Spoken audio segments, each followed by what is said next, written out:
I just want to thank Christy so much for the opportunity to be here. When I heard about this, when she reached out, I jumped at the chance because Christy is somebody I've known for a long time. She's somebody I've really admired for a long time on the things that she talks about when it comes to business, when it comes to the consumer, when it comes to leadership. And she knows a thing or two about this because she's obviously a trailblazer herself. She was named the CEO and chairman of Playboy Enterprises back in 1988. It's a position she held for just over 20 years, and that makes her the longest serving female CEO of a publicly traded company. In fact, when she left that position, 40% of her executives were women. And so she knows of what she speaks, and she puts her money where her mouth is on this stuff. Mellody Hobson is somebody else that I've known for a very long time. Of course, she's another trailblazer, and I have admired her since the very first day that I met her. She started out as an intern at Ariel Investments, and by 2020, she was the president of the firm that manages about $13 billion in assets. If that doesn't tell you enough, she's also on the board of JPMorgan, and she's the chair of the board at Starbucks. That makes her right now the only Black woman chair of a Fortune 500 company in the United States. Mellody, I want to welcome you, first of all, and just tell you that one of the reasons I love you is when people talk to you about your position as chair of Starbucks, you gave this response to that. There's something wrong with that, the idea that you are the only Black woman in that position. Maybe you could just talk to us a little bit about where we stand right now, just in terms of diversity when it comes to boards, when it comes to corporate America, and what you see out there. Well, thank you so much for having me, first of all. And you know, Becky, it's a mutual admiration society because I'm one of your biggest fans. And of course, like many millions, I watch you every day. And so appreciate everything that you do. In terms of where we stand, I would say we're at a very, very significant moment. I think we as a country have not made the progress that one would think would have made. When you look at American boards versus boards across the world, across the globe, we are actually not doing that great. Just on gender alone, if you look at the fact that 20% or so of board seats in this country are held by women, but you look at other countries like France and the UK, those numbers are nearly double. You can see that we have a long way to go. And I talk about this all the time. White males represent 30% of the US population, but until very recently, they represented 70% of the board seats. So clearly that math makes no sense. And as I like to say, math has no opinion. Now, the reason I said until recently, I think this is changing very, very fast. I think after last year, with the horrific murder of George Floyd and so many others, you're seeing the boardroom dynamics change. I know just from the calls that I'm getting, as well as the people that are getting board seats, I think when we look at this math this year and in subsequent years, we're going to see more significant improvement than we've seen in the past. The only problem, the numbers will look like they've moved significantly, but in order to get to parity with our representation in this society, we have decades ahead of us, and that's not going to work.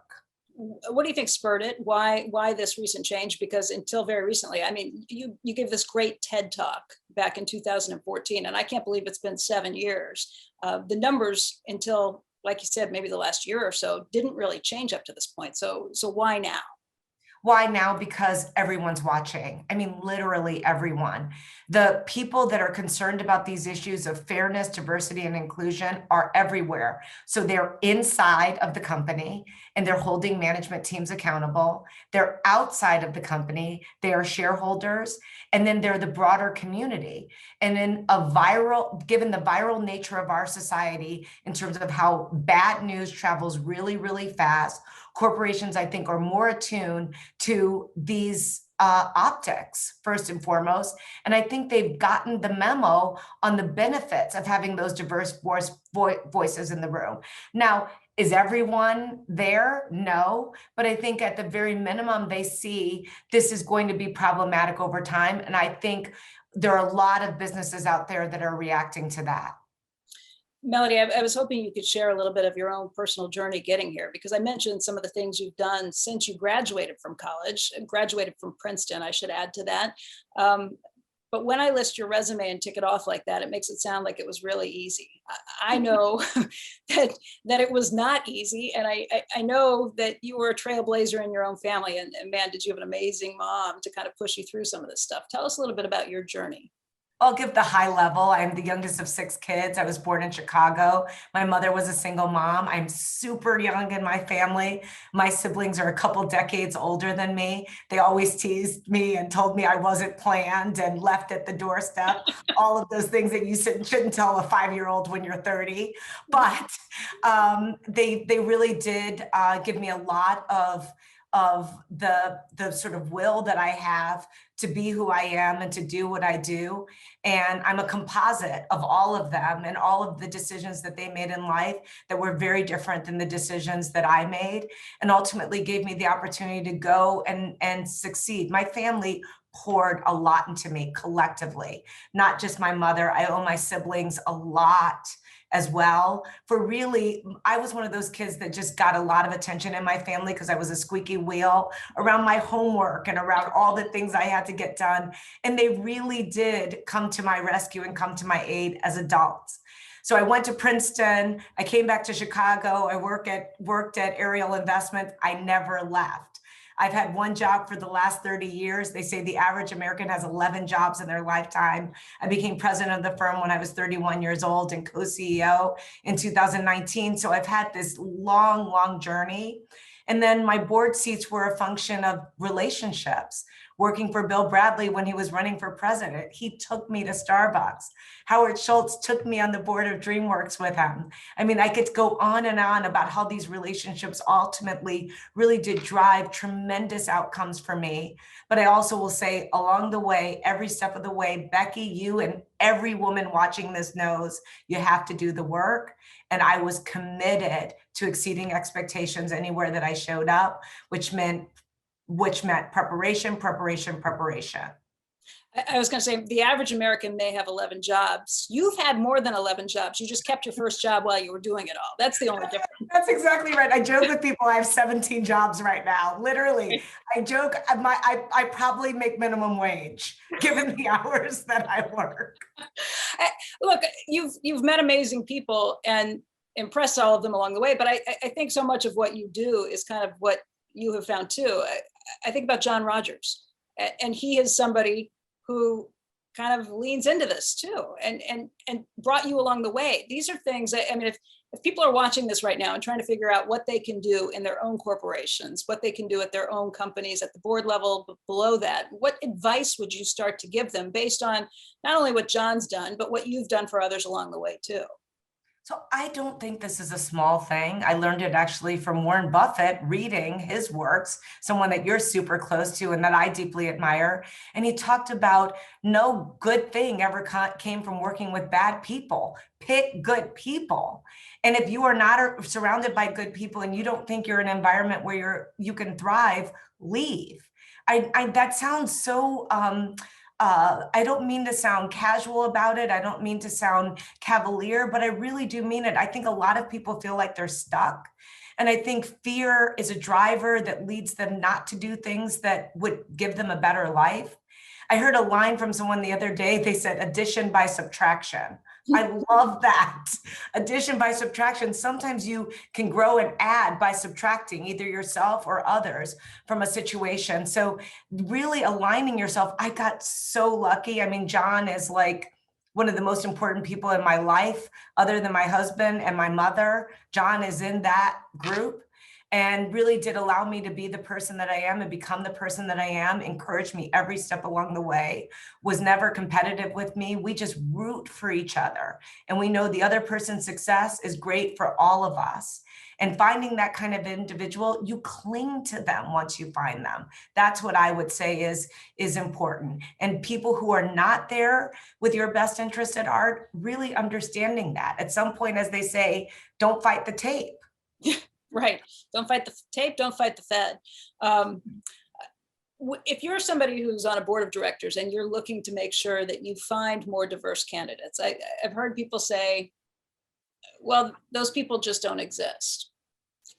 And I always cringe when I hear that. What advice do you give to that? How do you find the qualified people who don't necessarily look like you look?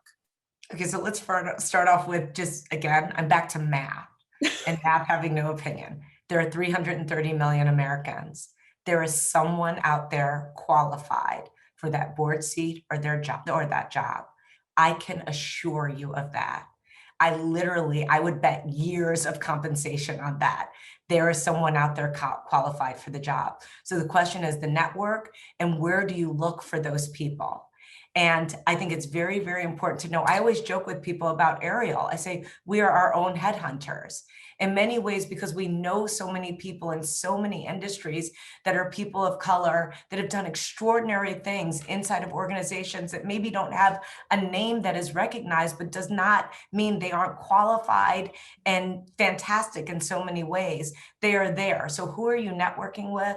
What are your sources where you're looking to find these people? Because they promise they exist. Yeah, right. Okay, so your TED Talk in 2014, let's go back to that, because I watched it again today. And I can't believe it's been 7 years, because so much of it still rings true on this. But the title of it was Colorblind or Color Brave. And you told some stories that are really heartfelt and that make people think about being in other people's positions and trying to see things from other sides. What does color brave mean today, though, in 2021? Color brave means seeing people for who they are versus color blind, where, as I say in the TED Talk, so many people, well-meaning, good people, would come to me and tell me that they don't even see race. They're colorblind. And I would point out to this well-meaning, good person, you don't even see that there's no one around you who's Black or Latinx. Everyone around you is just like you. And I'm not saying that to hurt anyone's feelings. It's just an observation. So I said, instead of being colorblind, let's be color brave. Let's be brave enough. I talk about how fear holds us back. Let's be brave enough to see race. I do believe when you look at me, you see a Black woman. That's how I see myself. I want you to see that. I don't want you to ignore or erase that, because I think that erases part of me. And so being color brave is actually looking and searching for people who don't think like you, who don't act like you, who don't look like you, who don't come from where you come from. And if you find those people and bring them into your life, you will have a better life. Your company will actually have opinions and points of view that will lead to better outcomes. The data shows it. Going back to the math, all the math shows, if you want to solve a really hard problem, you bring people together with different points of view, different perspectives, different backgrounds. And if you do that, you ultimately win in ways that you could never imagine. That's what color brave is. So how do we measure progress? How do we know if this is working, if it's catching on? What would you say? What's your advice on that front? I'm a broken record. Math, math, math. We count. We see where are the numbers, how are they moving, and in what direction, how fast, how slow. We need to understand these things. And we count by ethnicity and we count by gender. No rolling everyone together in some multicultural umbrella, because it masks underrepresentation. So if it's at the corporate level, from the boardroom to the C-suite, to middle management, to the rank and file, measuring by the numbers and seeing how is the needle moving, if at all. In corporate America, it's one of the only places where when it comes to race, issues of diversity, inclusion, where we can work on it. And as you know, Becky, I married Yoda's dad, and Yoda says, do or do not, there is no try. This is the only area where you can try and keep your job. And so I'm really, really pushing people to understand everything else we do in corporate America. You report on it every single day. Did the company hit that earnings number or not? They gave some range. You miss enough quarters, you don't have your job. Did the product come out when it was expected? Was the profitability there? Everything is measured. So we need to measure these things. Last thing, you get what you incentives. And I'm delighted to see what's happening with incentives. We're incenting senior leaders around diversity agendas, just like we incent them around other mission critical areas in the company. I think that's gonna really drive outcomes. That's one of the major things that's different besides the environment that we're in. Transparency is a big first step. And I know at Starbucks, that is one of the things that you guys are transparent about, looking and counting these diversity numbers. But it hasn't worked in places like the tech companies, where they've been for several years now, some of the big tech companies kind of putting that out. I guess the answer is you need to do more than just count. Incentivize is a big part of that. Correct. That's what I was going to say. If you're tying real compensation, you can't be someone that makes a giant, amount of money. And it's like, oh, you're going to lose $25,000 if you didn't hit your diversity. You have to feel it, just like you feel it in these other areas that the company deems to be super, super important. What, if any, pushback have you heard recently about this diversity moves? Because it's definitely getting a lot more attention. It's definitely getting a lot more kind of power put into it. But I will admit, I hear pushback occasionally. When we talk about it on the show, when we do it other places. So one pushback that I've heard that is pretty significant, and it comes pretty regularly, and people who know me well will speak to me directly, that there's somehow this zero-sum game, that someone's losing if someone's winning. And I just don't believe that to be true. I don't see the world that way. I don't believe that white women win at the expense of Black people, that Black people win at the expense of Latinx, because I think there's enough room around the table for all of us. And so I think this idea that somehow there's a win or lose situation. The other one is I've actually quoted John Skipper on this. I do it in my TED Talk, where he talks about the fact that when he was running ESPN, that he had leaders come to him and they say, do you want me to hire the most qualified person or the minority? As if there's this decision tree. And he said his answer was always the same, yes. And I love that answer so much, that somehow there's some trade-off that you're making. And that's the part that really demonstrates a lack of understanding. And I don't say that, again, we have to educate, we have to inform. I see that as being part of my job and mission. You can't be bitter, you can't be, antagonistic in these conversations, because you don't get the outcomes that you want. That makes a lot of sense. Final question. You mentioned at the top that you think that if we continue at this pace, it'll still take decades and decades and decades of work.